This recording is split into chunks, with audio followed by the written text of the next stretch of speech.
Good evening, everyone. Hope everyone's having a good night. This is College Blitz here on FTSN. I'm Russ here with Q as always. Q, how we doing after getting through 3 weeks of football now? Going into week 3, but we did have one game on week 0. Happy week 3 to all those that celebrate. Crazy that we're coming up for a lot of teams, quarter of the season gone. Think about that for a second. I feel like it started 10 minutes ago, man. We're a quarter of the season, or about to be a quarter of the season through for a lot of teams. So kind of crazy. It's going quick. It always does, man. Had some good games last week that I was surprised about, which was nice, to look forward, because I thought it'd be, maybe the Oklahoma game at night and not much else. But we had some good football, and definitely some of the outcomes we had on Saturday changed the landscape of what we're going to be watching this week and make some of the games we got this week a little more interesting. Especially the one down in Miami this week.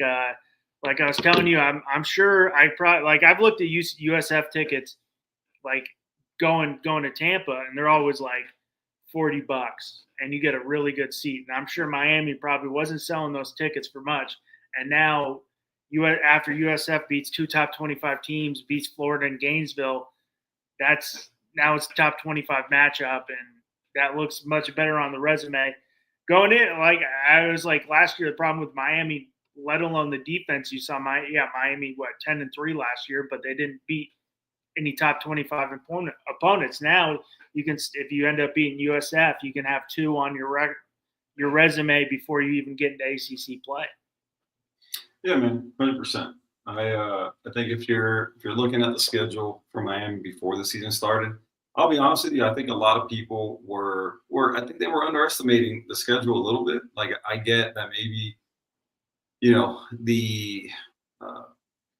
the rankings, right? The number before the name, right, wasn't prevalent, right, across the schedule. I was always one of those people, as a fan, right, but also, looking at what they've done and looking at it realistically and what they've done, for the foreseeable past, right? They're good for a letdown here and there, right? Even if they're better than the team they're playing, they're good for a letdown, right? This year, it looks like, even when we're comparing the team from last year to this year, right? And I think it always starts with the offense for the comparisons, right? But I think if we're looking at it and how the team, lines up this year and how it is that they compare to last year's team, I think a way more balanced team, right? Obviously, they've shown that on defense. Granted, it's only been 2 weeks. But I think what they showed versus Notre Dame, clearly shows that they definitely upgraded the defense, right, on the field and off the field. And, you're looking at how it is that they present now, moving forward, not only on their end of things, but now on the schedule side of things. And this schedule, all of a sudden, it's looking a little bit more challenging, right? Because you're looking at Florida State going from an unranked team now to they're in the, I think, are they a top 10 team now? I think they're 10 or 12 or something like that, right? So they're ranked, right? Yeah. So, Florida, they slipped up. Florida fell out. Yeah, slipped up against USF, right? But USF obviously, now being ranked, people, didn't think that'd be the case before the season started. So again, SMU now, I think they're unranked, if I'm not mistaken, after losing this past week. So some things have changed, right? Some teams have elevated, other teams have maybe, dropped a little bit from where we thought they were at the beginning of the season. But I think, when you're looking at what it is they have to do, I think that's the way they look at everything, right? Listen, it's what we have to do, and what they've done is be really, really good on the line of scrimmage. And like we talked about, and it's what I've been saying, man, I've been beating the same drum since the summer. Listen, you look at the teams who went furthest, who made the playoff and went to the Final Four, right? Final Four, Final Six, Final Eight. All those teams won the same way, right? They didn't necessarily have elite quarterbacks, right? Nobody had a better quarterback last year than Miami, right? But that wasn't the formula. The formula was line of scrimmage, right? Offensive line, defensive line, quarterback, cornerback. And I think you saw that all the way through to the final. And with Ohio State, I was being the most talented team in the country, right? So they had it all. But I think by and large, the blueprint was the same. And I think Miami is in a place where, and I'm not predicting anything, right? Because, there's still a lot of season to go, and we know what they do. But I think they're set up in a way that, this is a team that could go a really long way given what the roster looks like. And now being in line with, with the coaching and everything like that, I think this is a team that, starting on Saturday can really start to lay the groundwork for, a potential playoff run. I mean, if I'm you're talking about the coaching, I'm like, if you look at the year before Cam got there, when they had Cristobal, you saw he was making strides, just making some dumb errors that he needed to clean up. That kept it. I mean, the team before Cam got there lost half their games by 7 points, and it was just dumb coaching decisions. Where you see it got cleaned up last year. Obviously, it helps you have the best quarterback in the country, and then this year, I mean, the offensive line is for some reason Miami always gets some big guys. Like you said, they always have a strong offensive line, but the defense has definitely improved, and it will be another test this week because you can't really get a good barometer going up against Bethune-Cookman's not really giving you much to go off. So, but I mean, first off, you're going to probably have some slip-ups. That's going to happen. And a long season, seeing their schedule in the ACC, you do play a Louisville, you do play Georgia Tech or tough teams. You do now have a couple, Florida's going to be a tough game. Florida State's looking better. I mean, we'll see. This is USF for real. But in this college football landscape where you could still get in with 2 losses, if your conference is good enough, you might get 3 teams in, like we see with the SEC and the Big Ten. But like the way I looked at it, especially last year, it was, we have college football. We have some great freshman quarterbacks, great young quarterbacks, but it's the veteran guys where we're seeing it at the ends. It's the Riley Leonards, it's the Will Howards who are getting it done. And that's the one thing Miami has going for them over other teams that are in contention is they have a quarterback who's been there and done it. He knows he's been in the shit. But it'll be interesting. I really like the coach at USF this week, and I know we'll get into more of that.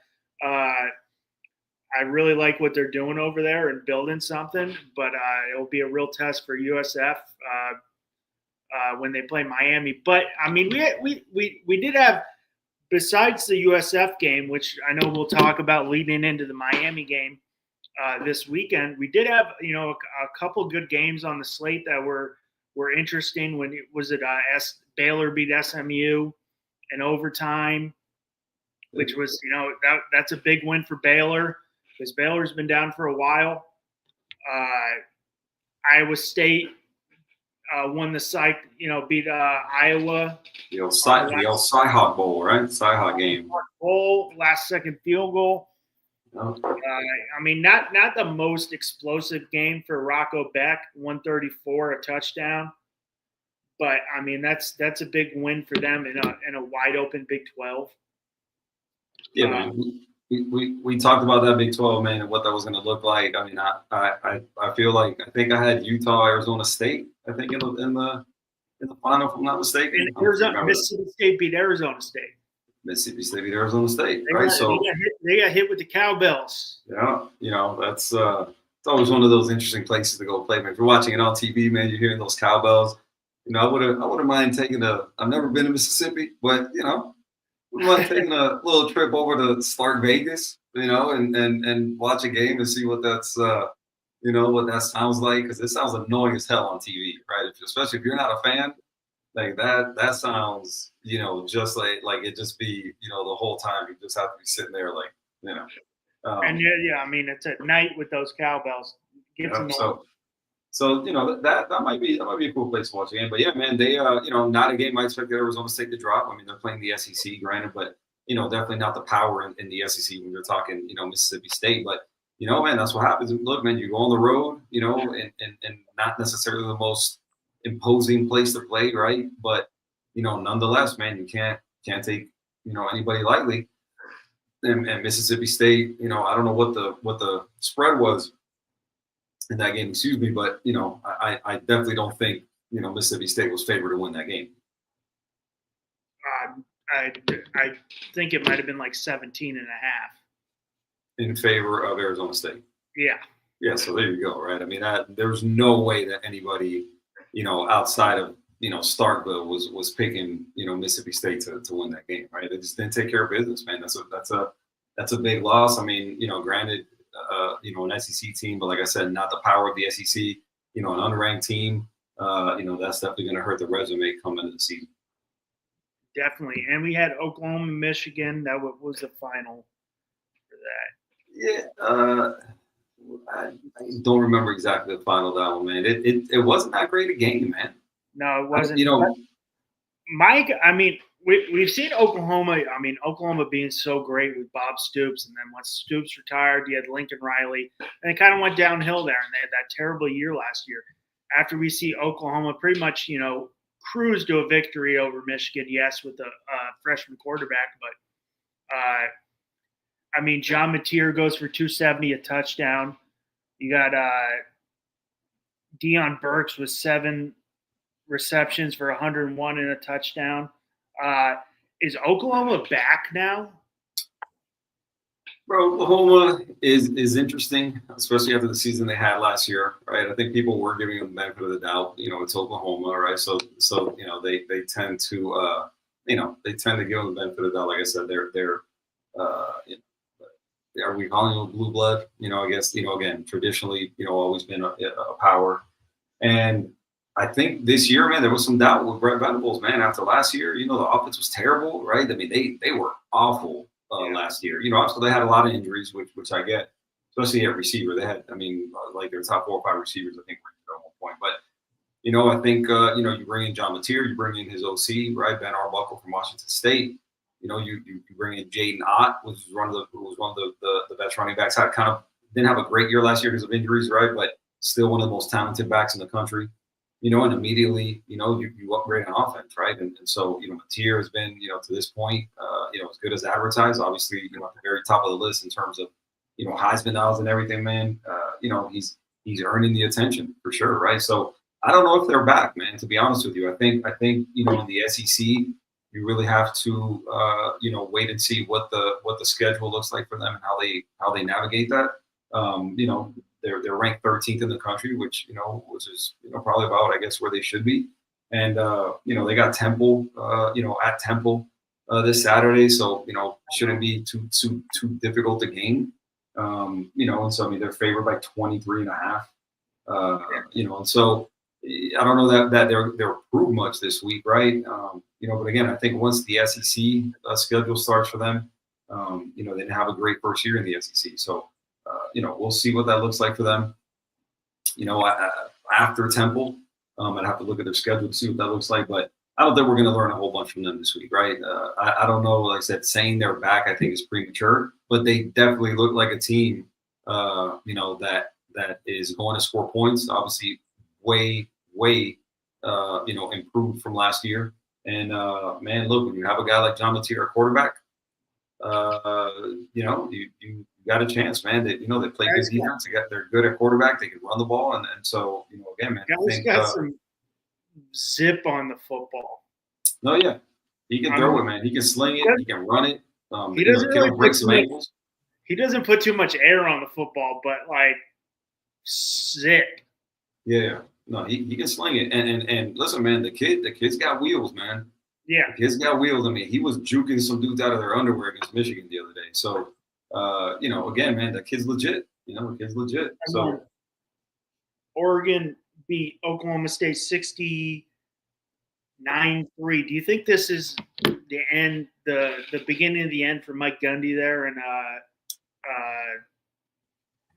Oklahoma State? What's funny and interesting, man. Remember we were talking, last show about Mike Gundy and him running his mouth about NIL and all this other stuff. It's funny because for a long time, you got to remember, Oklahoma State had essentially the equivalent to what Oregon has, right? With on their NIL side, right? I mean, they had, what's the head of Nike, man? I forget his name. Knight. Phil Knight, exactly.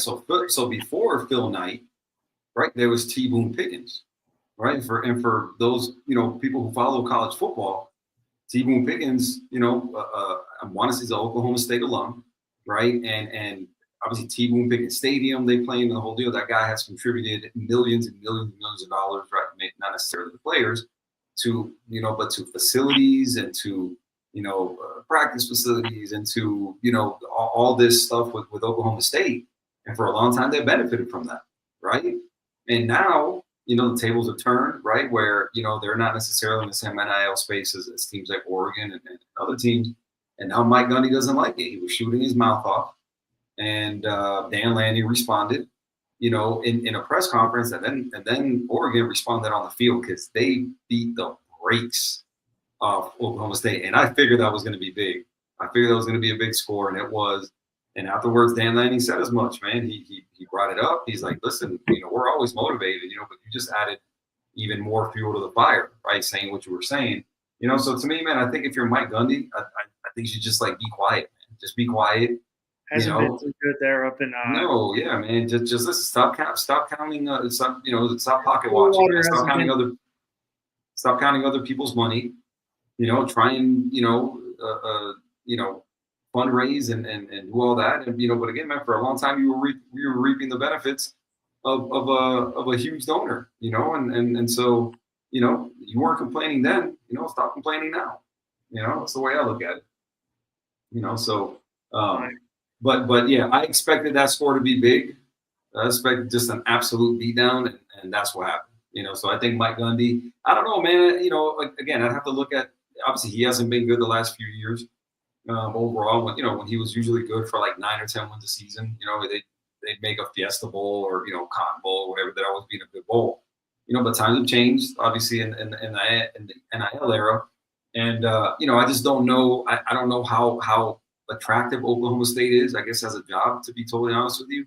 So it'd be interesting to see how that goes, but I think it may be one of those situations where something kind of runs its course and maybe best for for a split, from both sides. I think both sides might be able to benefit from going in a different direction. And I think you might see that at the end of the season, given where Oklahoma State is at now. Well, I'm watching before the football. I'm watching Mets Phillies, and I know this probably being September 11th. I forgot to say always remember, never forget. I'm watching the Mets game right now, so I saw my FDNY, and I know you being a firefighter, all those guys who what they did on September 11th, and but got a lot of stuff going on. It's almost been right now, but definitely remember all those people who passed away, all those firefighters who helped save everybody who ended up being able to survive in that tragic accident. I was in California, so I saw the second one go down because it was my sister was like, hey, the World Trade Center, the first, building got hit. I ended up seeing the second one, but it was 7 a.m, Pacific Standard Time. But I just wanted to get that out before, as I remember. Yeah, man. 24 years today since it happened, which is crazy to me to think about. I was working that morning. I was at a hospital in Miami working. Went by a patient's room. I was taking something to the lab or something. I walked by a patient's room and I see, the first building had already been hit, and went out into the waiting room and kind of watched the rest of it. And now 24 years later, being a little over 21 years in the fire service now, it's one of those things, man, that sentinel event. Obviously, if you do what I do, and obviously something that kind of across the country, everybody that's of a certain age obviously is never going to forget. And on a day like today, man, especially for, everybody really, but obviously if you do what I do for a living, it's something that, you definitely pay a little extra mind to, today and think of those guys giving the ultimate sacrifice, man, doing their job and never imagining, when they left home that they wouldn't make it back home, never imagining that, 2 buildings would fall. after being, hit by planes and everything like that. So, definitely something that is always gonna be a part of what I do. Always gonna be a part of the fabric and the history of the United States. And on a day like today, man, you definitely want to observe a little moment, not only for the firefighters, man, but for every single person that lost their life that day. And everybody went in that day. You do your job, but you never think you're gonna have to go in and do something like that. But they went in and did it. So always want to remember everybody who ended up losing their life on September 11th to 100%. That tragic accident. I know everybody brings up like, oh, sports is scripted. Football is scripted. All this. 2001, after September 11th, the Yankees Diamondbacks. It was some of the best time in my life. I say Yankees. Game 3. Literally, Bush comes out game 3 or 4. I can't remember which one it was. It's been a long time. He comes out, throws the first pitch. You see the Eagles soar around. I was just like, oh, this is like unbelievable. Everybody, don't matter where, when that happened, it didn't matter where you are. Everybody's chanting USA or, giving love to New York. And not a lot of people a lot of people hate the Yankees. So if you don't like them, you usually hate them. But that's how I know. I was like, if sports was rigged, any type of sports, the Yankees would have won the World Series that year. Like a team from New York would have won it all if sports was rigged because of what happened to the city. Can't hear you. Sorry, you hear me now? I was rummaging how to plug in my computer before it died. So. Yeah, man, I'm right there with you, man. I'll start with the fact that I'm not a conspiracy theorist, and especially not about sports. I just, have there been shady things happen? Have there been coincidental things happen? Right? Yeah, by all means. I'm not one of these people. I'm not a conspiracy theorist, about sports. But I think obviously, you look at things that happened in the past, obviously coincidental, without a doubt, right? The Cavs landing the number 1 pick in the draft in the lottery, the year LeBron James comes out, right? Right, different things like that. But the number 1 pick this year after they just shipped Luka. Yeah, something right. That people calling conspiracy there. But yeah, man, that first pitch that George W. Bush threw out, perfect strike down the middle, which it was impressive. Well, I remember that because I had that one on VH, like Yankees 2001. I'm a diehard Yankee, like on VHS, and I still have it at my house. Like, and I'll watch it, and there's like 3 firefighters who are like, it's like you come out, you see the ball, you see the eagle fly around. Now let's play some baseball. Yeah. But Jeter literally came up to George Bush and it was like, hey, Mr. President, how you doing? I just want to let you know, don't bounce the ball. Yeah. They'll boo you. You better throw a strike. It was impressive, especially considering some of the athletes that we've seen not be able to make that pitch. So for him to make it with that type of pressure, right? Definitely impressive. One of the coolest things I've ever seen. Well, obviously, he had a bulletproof vest on first, and he was warming up in like the cage, and he's like, I can't throw, and he took it off. Oh, okay. I didn't know that. I mean, and he played baseball. He played baseball at Yale too. Okay.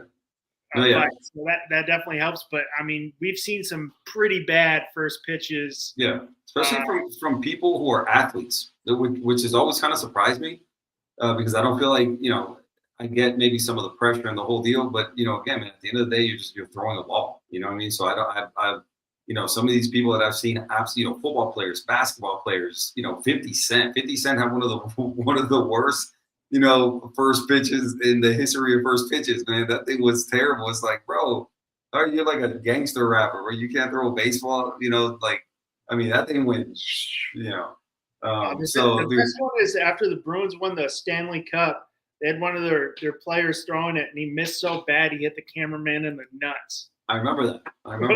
It's terrible. Absolutely terrible. Like I'm like, dude, I get you don't play baseball, but you don't have to play baseball to be able to throw like a decent a pitch. ball and throwing it as Yeah. a kid. I mean, hey, come on. Like, I know you're not big. You probably played wiffle ball as a kid. It's terrible, man. Like, how do you mess up the first pitch like that? I've thrown I was at a minor league baseball game, and they were honoring my grandfather because he's a World War II vet, and he was from St. Paul, Minnesota. So he couldn't throw. He's like, "Here, Russ, go throw." And it was like one of their sponsors threw in front of me, and then I threw, and they lobbed it in. And I went up on the mound and threw like a strike. And I don't throw hard. I throw like 75, 78. And the catcher was like, I'm like, I'm going to throw a strike. I mean, it is nerve wracking because we're like, I don't want to mess this up. Yeah. But I ain't gonna be a punk. I'm throwing, man. I'm throwing this thing. You know what I mean? Like, I ain't scared, you know? You don't want to mess up. But I'm like, come on, I've done this my whole life. Just throw it to the mitt. I can see that being a little nerve-wracking, but, come on, man. Some of the first pitches I've seen, over the course of time, it's like, bro, that's embarrassing, man. Like, come on. You're an athlete. Like, how can you not throw a baseball a few feet, Have you seen some of the athletes try to swing a baseball bat? Like, yeah. But see, but there again, right? I get it. I get it, right? I get what you're saying. But to me, throwing a baseball is more natural than being able to swing a bat. Does that make sense? Right? Like to me, for example, it's kind of the same thing. Like you see people who never play golf. They never play golf, and they go out and try to play golf, right? And so to me, I kind of equate it to the same thing, right? I think the hand-eye coordination, right, mechanics, and the whole deal, right? I think that they're similar, right? Not exactly the same. Not exactly the same, but I think it's more natural, in my opinion. I think it's more natural to throw a baseball than to swing a bat effectively. Yeah. Does that make sense? So that's why I've always been surprised that it's like, dude, have you never thrown a ball? Like, I get you play basketball, or I get you play hockey, or I get you play soccer, or I get you football, whatever it is, or you play tennis or what. But like, you've never thrown a baseball? We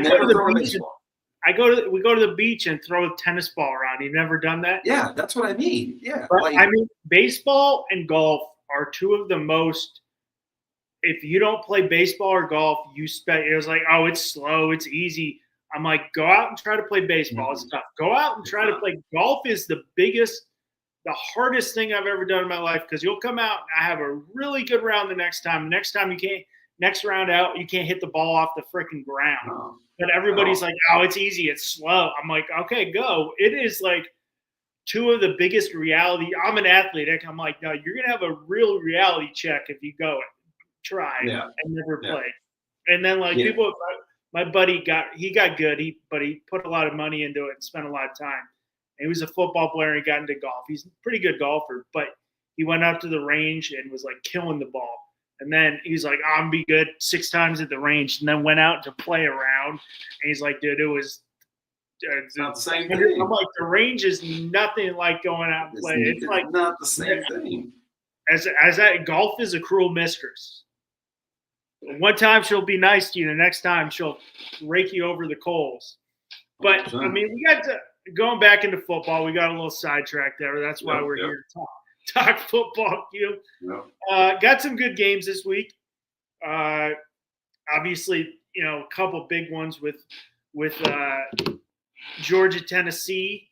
What are some things you're looking at? Going in this game. Obviously, we got 2 new quarterbacks under center there for both teams. Listen, when we did the SEC preview, I don't know how much you remember of me saying Georgia's schedule, along with their new quarterback and all these new pieces they were trotting out at receiver and the whole deal. You're going to have to show me. I said that from the jump.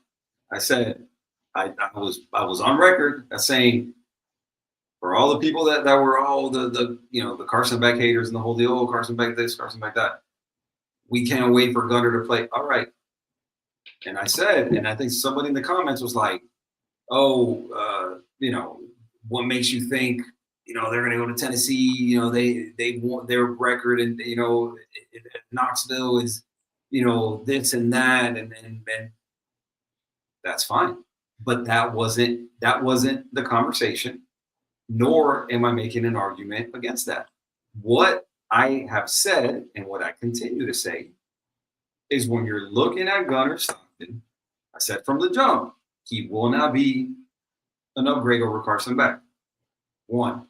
2, now you get to see if your fandom and all this Carson Beck hate and you being happy he's gone, we're going to see how happy you are now after week 3 going to Knoxville. Because so far, do you know, my good man, Russ, who has Georgia played to this point? They're 2-0. Who have they played? Marshall and Austin Peay. Thank you. And if you were to guess how many yards per attempt Gunnar Stockton has to this point in the season, what would you guess without looking it up? What would you guess that his yards per attempt are in 2 games against Marshall and Austin Peay? What would you guess his yards per attempt are to this point? Yards per attempt or yards per attempt? Yards per attempt. Okay, good, because I know how much he threw for. Because I pushed my phone away when you said don't look, so I'm like, okay, 5.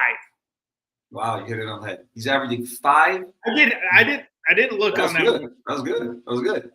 Hey, listen, man. I haven't watched a single Georgia football game for good reason this year because I'm not watching Marshall and Austin Peay. But I'm like, he's going to be more of what I saw of Gunnar Stockton. It's going to be a shorter game approach. We're going to run the ball, check downs, short passes because that's where he excels. Possibly, maybe. Right? But listen, this is a kid who's a 5-star kid, Russ. This is a 5-star kid. Right? I mean, and granted, I know, right, that it wasn't this year, it wasn't the year before. I think he was a 22 kid, if I'm not mistaken. This kid was a 5-star kid when he came out. He was more highly recruited than Carson Beck. This is a guy who broke every major record in Georgia football. He broke his senior year in high school. Like he was record-setting numbers his junior and senior year in high school. This guy had offers from everybody. He was committed to South Carolina for a short time before he flipped to Georgia. But this kid is a talented dude. Broke Justin Fields' rushing record, broke Trevor Lawrence's throwing records. This guy was breaking all kind of records. Granted, he played in small division football in Georgia, but nonetheless, he's a 5-star kid. You still got to break records. You still got to break records. That's what I mean, right? That's what I mean. And so you're looking at this kid, and you're saying, okay, well, listen, we're going to give him the keys to the to the Ferrari, and then we're going to see what he can do with it, right? And I wouldn't call Georgia's offensive Ferrari last season. They were the SEC champs, and I get that, but it was done on defense, by and large. Right. And so, again, everybody, has convinced me. They've talked, a house of shit, pardon my language, about, they can't wait till he's gone. And listen, man, look, now you have your chance to see if what you thought was correct. Because I said from the jump, his first road start will be at Rocky Top. It's like you're below ground and you see 102,000 people exactly all wearing orange and white. And I understand, or I would imagine, right, that sort of by design, Mike Bobo hasn't necessarily opened up the playbook with Gunnar Stockton. I would imagine, right? I don't know the ins and outs of Georgia football. I watched a little bit of both games, wasn't super impressed, but I would venture to guess, given their first 2 games and then what they had coming up in game 3, I would venture to guess that they haven't all the way opened up the playbook for Gunnar Stockton, right? But at Tennessee, it's a different game. It's a different animal. You're going to have to do it. You're going to have to take the training wheels off, and he's going to have to throw the ball, right? And so, we're going to see if all these portal receivers they brought in and all these, high school receivers they brought in, if they're going to make a difference. Right? Is Mike Bobo going to be able to put together a game plan, that's good enough to beat a team like Tennessee, right? Who this year, where they're 15th, right? I mean, based on everything I've seen, I don't think they're world beaters, right? I think they're, we'll see if they make the playoff and everything like that. But nevertheless, at Rocky Top, right? 3:30 kick, right? Then 100,000+ people, right? 98% of those people are going to be Tennessee fans, right? And so that will not be easy. So now we get the chance to see if Gunnar Stockton is truly who Georgia fans think he is, and we get to see if he starts to show that he is an upgrade over Carson Beck. Because as of now, I don't see it, I don't buy it, and I'm really curious to see what that looks like at 3:30 on Saturday. I'm curious. I'm curious on that too, but I'm curious on the other side Tennessee definitely, what they went through this offseason with losing Nico Iamaleava, who Tennessee looks like they're getting the win on that one right now. You bring in he hasn't looked great at UCLA, but also it's UCLA. Yeah, okay, they're looking terrible. But you bring in the short-lived UCLA quarterback. You shellac Syracuse 45-26. You lose Dylan Sampson. You've got Star Thompson, who's got 100. What's he got on the year? 161 on the year, 3 touchdowns. Aguilar goes for 3 touchdowns against Syracuse. You got a good wide receiving core, but like the questions of what Tennessee would be losing Nico in the offseason, would they be able to replace him? I think they might have, as what I've seen from a one game playing a power 4 opponent, they might have had an upgrade. Yeah, listen, I liked the trajectory for Nico, right? Nico wasn't great last year, right? He was good. I would say he was great. He was good, right? The team's offense was predicated on the run, right? Average numbers kind of across the board, but it was his first full season starting, right? So I don't think that's necessarily something you were too terribly surprised at, right? With the schedule and everything like that. But I think a guy who was on the right trajectory, right, where you could see maybe after a good season this year, maybe considering entering the draft, but what happened, right? He decided to, if everything you're hearing and reading is correct, right, try to strong arm Tennessee and his dad essentially, pulled the plug on him staying at Tennessee and got him to transfer. I think that kind of backfired, if we're being honest, given, the money he landed and where he landed. But, there again, right, we are where we're at. Nico is at UCLA. Now they've got this kid, Gio, starting at Tennessee. And from everything I've seen, right, he hasn't. I'm sorry, excuse me, Joey Aguilar. Yeah, I'm sorry. I was thinking of the kid at North Carolina. So Joey Aguilar. Yeah, so has look decent, right? He hasn't looked great necessarily, but East Tennessee State, if you want to take any stock in that, putting up 72 points, right? So we'll see what Joey Aguilar, because again, it's going to be kind of the same thing for him, right? First time starting, and now you're playing against Georgia, right? And so it's going to be really interesting, man. 2 new starting quarterbacks, huge stage, and we'll see where it goes, but there again, I think to me all the pressure, would be on Georgia, right? They're the more highly ranked team, the team that's been picked, to go further in terms of those 2 teams, and so I think when you're looking at it, I know Tennessee obviously I would say not nothing to lose necessarily, because based on where they're ranked, but again I would imagine the pressure, for a game like this is on Georgia, so we'll see if they can step up and answer the step up to the challenge and win the game. But whether 4.5 point favorite, right? So not a huge line, but I expect that to be a good game, man. I expect it to be a good game. I expect there to be to not be a whole bunch of points scored, and we'll see where it goes. But I expect a good game on that. Well, quickly, I know we want to get to the Miami USF game. Quickly, staying in the SEC, we got LSU Florida, which is the game of the night, the ABC game. LSU looked very good against, Nussmeier looked solid against Clemson. Do you think Florida's going to have a bounce back game, or is this the Florida we're seeing after seven? Listen, the thing about what you're seeing now from Florida, man, is dude, Lagway doesn't look that great, man. Yeah. Lagway does not look that great. Listen, they lost to USF last week. You know how many times? Did you hear how many times Lagway was pressured? I do not. 3 times.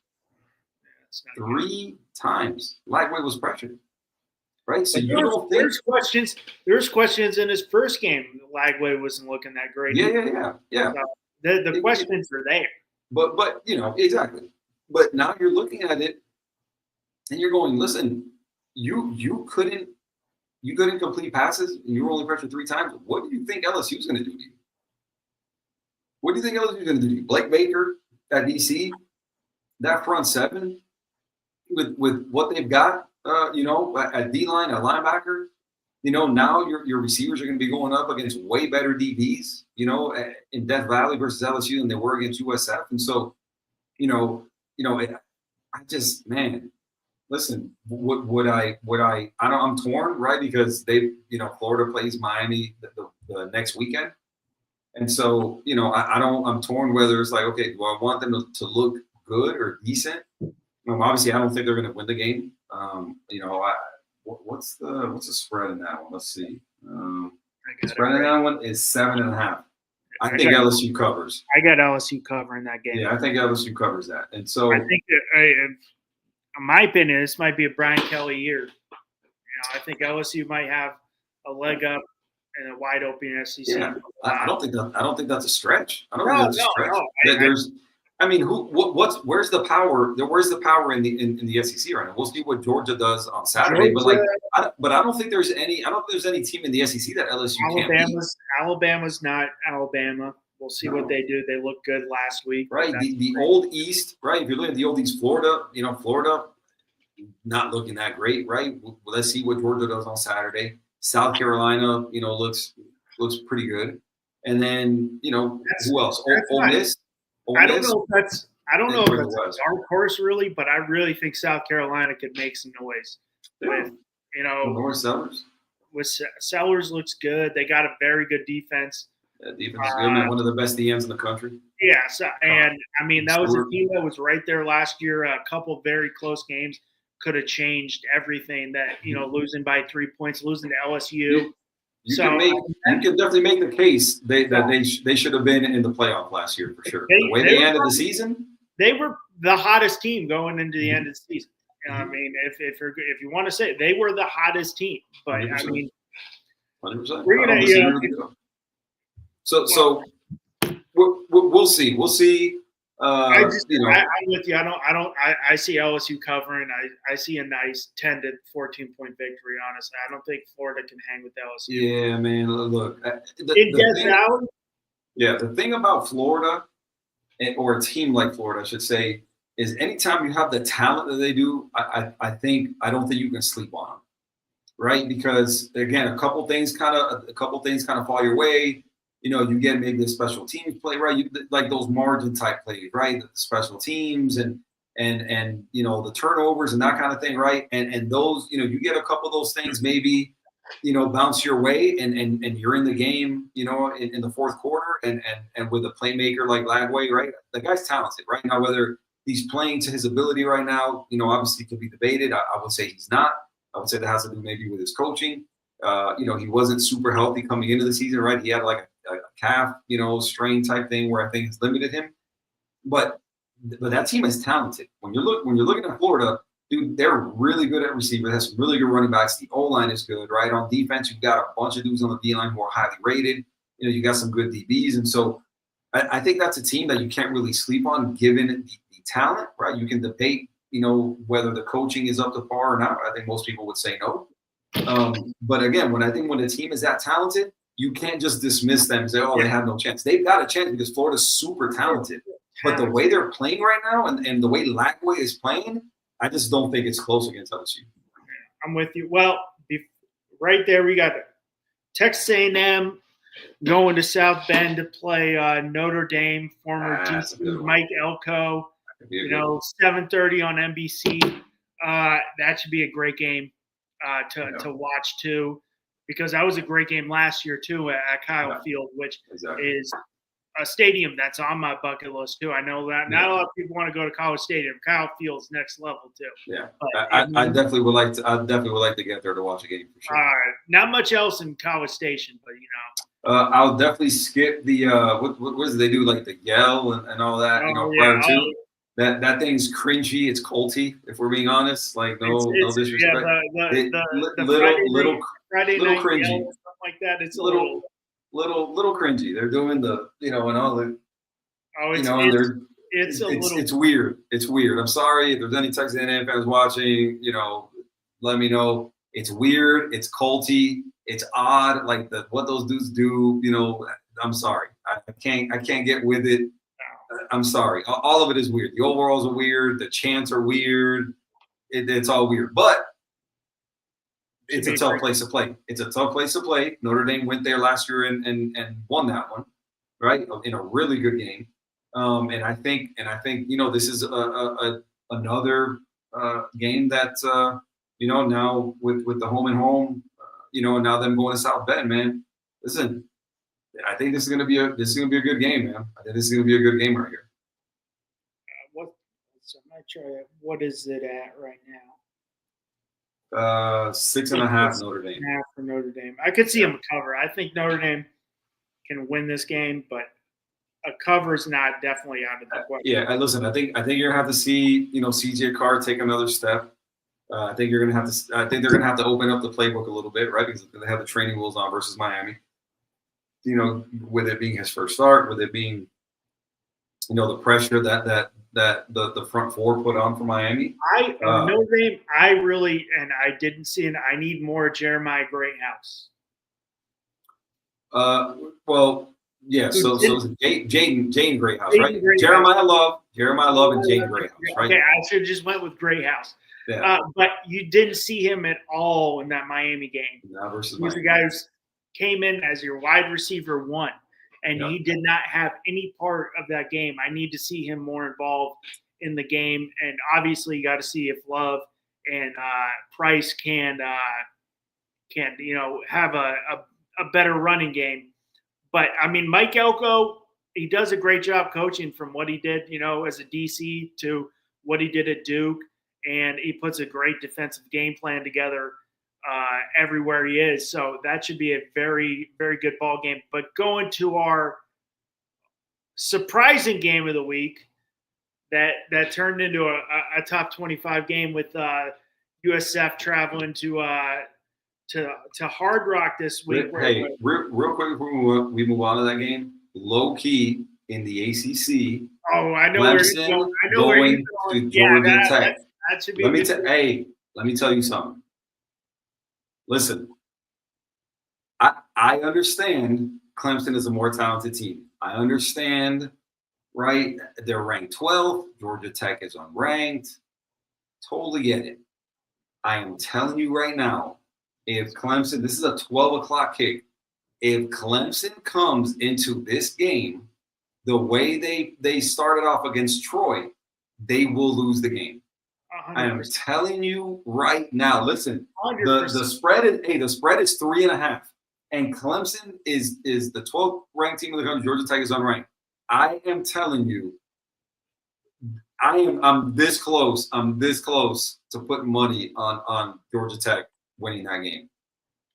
Listen, Clemson did not look good last week against Troy. It took the second half of them really kind of getting it together to win that game. They haven't looked good, yet. And I don't think that the recipe for getting your season on track is a trip to Bobby Dodd. I'm telling you right now. Like I'm not predicting a Georgia Tech win, but I'm not that far off from doing it. I think Georgia Tech is going to be a really tough game for Clemson. I think they're going to be able to run the ball, and I think they're going to get after Kate Klubnik. That they're not nearly as strong on the line of scrimmages as everybody was making them out to be, right? And you talk about in Parker and Woods, 2 potential top 10 draft picks, and they haven't looked that great on defense, especially on the defensive line. So listen, No, it's a game to If, watch. I'm telling you, That's a game to watch. that's why I wanted to mention it. That's why I wanted to mention it because I'm really interested in that game. Right when you said I got it something to Matt, I'm like, oh, he's going definitely Clemson, Mhm. Georgia Tech. I forgot about that. That should I'm be a great very interested in that game. Very interested. So we'll see. We'll see. Everything else. What else have we seen? We seen anything else? No, Texas, no. No. Miss Arkansas, man. Let's see, Florida. Nothing really. Notre Dame, South Carolina, Vanderbilt. Man, that could be okay.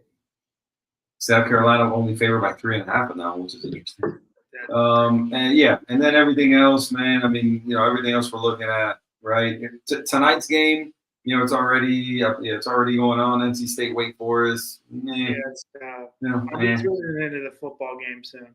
Yeah, Friday, tomorrow. There's not really, not any. Colorado at Houston could be okay.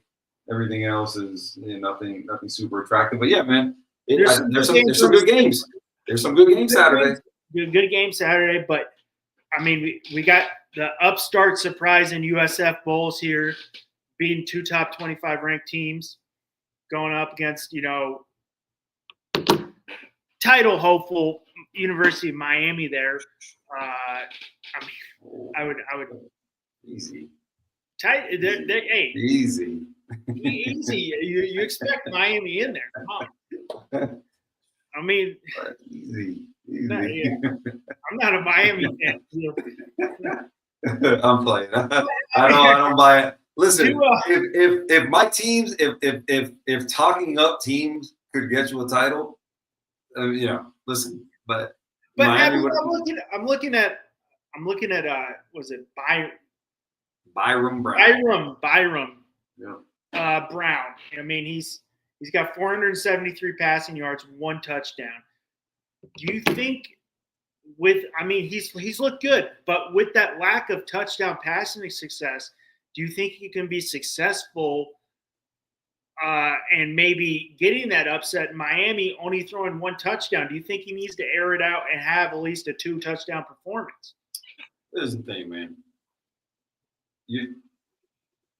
So let's start with USF, right? I mean, they're running. He's a leading. He's a leading rusher. He's a leading rusher, right?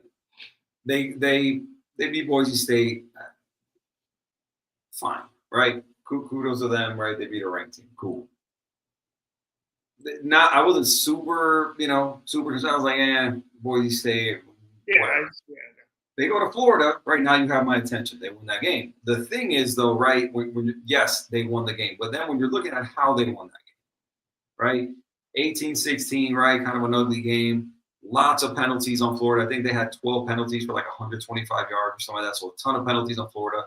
Lots of drops. Lots of mistakes by DJ Lagway. And so when you're looking at what that looks like now, you fast forward a week and you have to complete a team like Miami, right? I think you're looking at it. That's a different animal, right? You're looking at a team where in Florida stopped running the ball.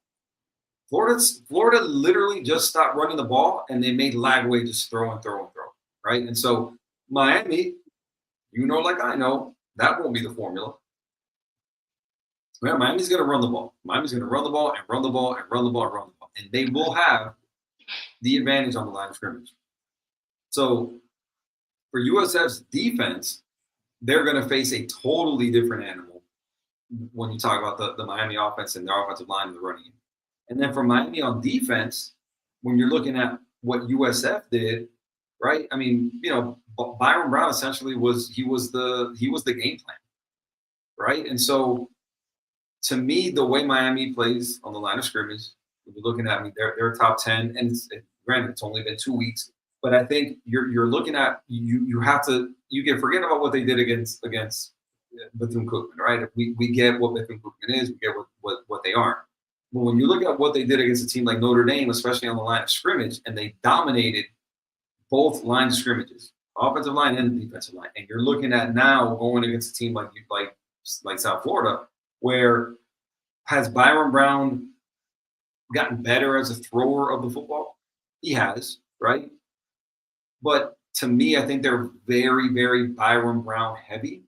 Yeah. And I think the way Miami plays on the line of scrimmage, right, they're going to have the advantage, right? And so, to me, really interestingly, I think you go back to Miami in offense. I think when Miami starts to dominate time of possession, right, and they get a couple scores on the board, now you turn Byron Brown into a thrower, and that's not where USF wants to be, right? So they go down some scores, they start to look for some points and everything like that. You turn them into a thrower. I think that is where you're going to see Miami unleash everything, right? You're going to see them unleash the front four, and remember, they don't have to blitz a lot. They get home with 4, right? And so to me, they get home with 4.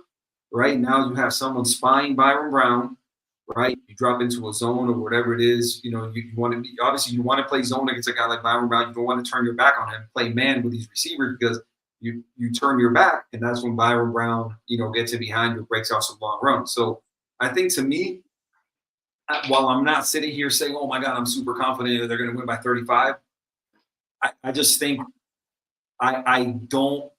If I'm a USF fan, I don't like the way they match up against Miami. And so for me, the way I'm looking at that is, again, Miami lines up, runs the ball. I think they go up a couple scores. Byron Brown turns from a runner to a thrower, right? And that's when he gets himself in trouble, I think. And I think Miami kind of pulls away, kind of middle of the third. I think Miami kind of starts to pull away. I mean, and we're starting to see a little more, even out in this NIL phase, but you definitely see still see a difference. Notre Dame had this problem. And I'm an Arizona guy, and you can, even though Arizona is a Power 4, you can still tell the difference is you're trying to get the big uglies on the line and the front 7 guys, and you could see a difference in that. Yes, they beat Florida, but it was not a clean football game. So when they're AAC team going up against Miami, you can see the difference in their O-line guys. Yes, they're strong, but they're not as big. The front 7 guys, like, was always the issue everybody said about Notre Dame. Yes, they can recruit. They only have trouble with the front 7 guys. They can't get those guys. Now you're seeing Notre Dame finally get it. Could be in part because Marcus Freeman does people want to play for Marcus Freeman, but definitely when USF is going to come, if they play a clean game, you can definitely tell a difference between just the size of the players, because they are a non whatever you call it nowadays, mid-major. I don't know what you call it. They're officially Group of 5. Group of 5, yeah. But I mean, I would say for Miami, it's a nice. Not just nice because they're a top 25 team, but now it's like, hey, our players, they're a top 25 team. Because we've seen USF. They even when they weren't great, they were giving teams a tough game. Now it's like, hey, we really got to lock it in. They're top 20. They're 18 now. You can't just sleep through this one. We need to lock it in to make a statement on our schedule, because yes, you could go in and get second place in the ACC, and if your conference isn't strong and you're playing top 25 teams and you don't have couple dominant performances on your resume, maybe that knocks you out of the playoffs. Now, do I think that will? No, but I mean, you don't want to even put that in the atmosphere. So I think it's good that they came in ranked, because now Miami's going to be like, oh, we're going to come out and guns blazing. Let's put out on a good performance for the playoff committee that could help us get a better seed. Maybe it gets us a home game. Yeah. But I think I like what I see at USF. I think they're starting to move in the right direction, and it's not the joke of the conference anymore. But I think they'll run into a Miami team that will just be too much to handle. And you have a veteran quarterback in Carson Beck that isn't going to make those bonehead mistakes or make as many mistakes, as a younger lag would. Yeah, I think there's a lot of good points, man. And to me, I think a lot of people kind of reference, and I was there for the game, right? Last year's game, right? Miami wins it 50-15. They go to Tampa and win that game. But the score's a little bit deceiving because I think the first half was pretty close, and I think they just kind of pulled away in the second half. Jordan Lyle had a 90-yard run for a touchdown, the whole deal in that game. I think again, if you just look at the score, you don't imagine that it was the game that it was. But again, first half it was really close, and so I think maybe a lot of people, kind of hang their hat on that. But then you look at the way they started the season, right? And they're 2-0, beating two good teams, and so immediately now you have to look at it and go, okay, well this isn't last year's team, right? They look better. Byron Brown looks better. But then again, man, when you're looking at the stats, to me, for example, I'm looking at, Byron Brown being their leading rusher with 109 yards in the season, right? The second leading rusher, Alvon Isaac, he's got 88 yards. 49 of those came on one run, right? And so, again, man, you're looking at, what they do offensively. I don't imagine a scenario where they're going to be able to consistently challenge Miami on offense. And I think, again, man, on defense, like I was saying before, man, I think Miami will establish the line of scrimmage, will establish the run. And, I think everything's going to kind of stem from there, man. I think they're going to dominate the time of possession. And when USF goes down, they go down 17, 20 points. Now Byron Brown has to throw the ball. And I think now, Miami's got them right where they want them, right? I think they're going to be able to dominate both lines of scrimmage, and I think they're going to pull away. Probably. I know we both have Miami winning this game. Do you think they end up covering the spread on this game? The spread is big, man. The spread is big. 17, was it 17 and a half? That's a lot of points. Yeah, I could see it being one of those. I could see it being, like a. I don't know, man, like a 38, 20, type of game, right? Where I think it's really, really close. They're right there near that spread. My thing is, if Miami goes up big too, hey, they're up big. They let the foot off the gas a little bit because they know they got it. And then late, we'll make it 16 points late because Miami's, hey, let's get some run for a backups because, 17 and a half is a lot of points. Yeah, we'll see. To me, last year's game obviously being 50-15, I think it was more a game that called for the backups, right? Obviously, you saw that with Bethune-Cookman. They brought in, a bunch of guys, especially on defense. They brought in a ton of young guys. There was a bunch of freshmen playing and everything, and so I hope that it turns into that type of game. I don't know that it will necessarily. But obviously, I wouldn't be upset if that's the type of game it turned into, where now in the fourth quarter you're playing freshmen. So we'll see, man. I think I don't think it's going to be an easy game in the first half, but I think in terms of styles and everything like that, man, I think come second half, I think Miami kind of imposes their will, and they end up being close to that line, that 17 and a half. I could see it being, right below it. Maybe, so we'll see. Again, I'm not necessarily, putting money on the game, but again, I could see it being in that, like I said, somewhere, like I said, 38-20, somewhere around there, 38-23. I'm not a huge bettor, but I see those games and I'm like 17 and a half. I'm not going to put it on the spread because I'm giving up 17 points right off the bat. And then the money line's not worth putting any money on, obviously. So, but it's interesting. I think we got a lot of good games on the slate this week. Another good week of college football. Can never complain about that, Q. Another good week, man. College game day from Rocky Top. So that'll be interesting right there. They're definitely going to be, ready to go. I'm sure Pat McAfee is going to have a field day over there at old Rocky Top. He's definitely going to be loving life over there.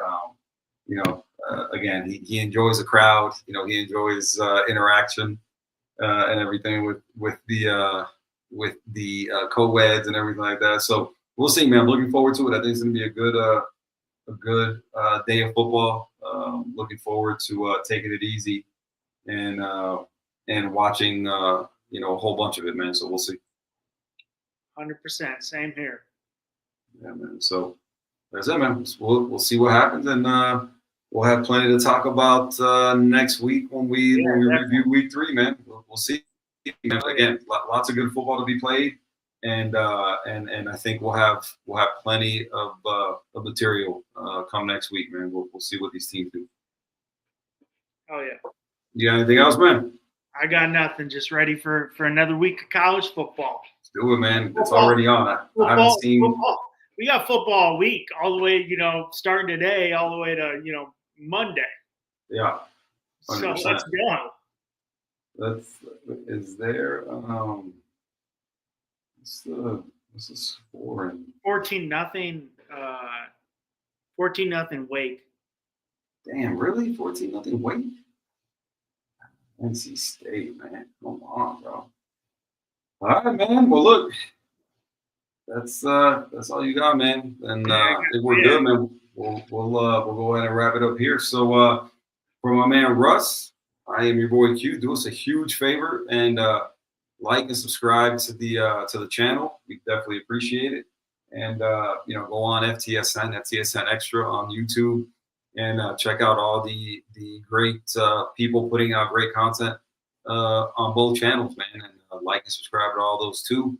My boy 305 Sports Now. My boy Will be on with him here in a little bit. So check that one out for us also if you got a little bit of time. So that's it for my boy Russ. I am Q, and we will see you guys really, really soon. Have a great night and enjoy the weekend of college football. Have a beer. Yeah, and some adult beverages. Yeah. That's it. Take it easy, man.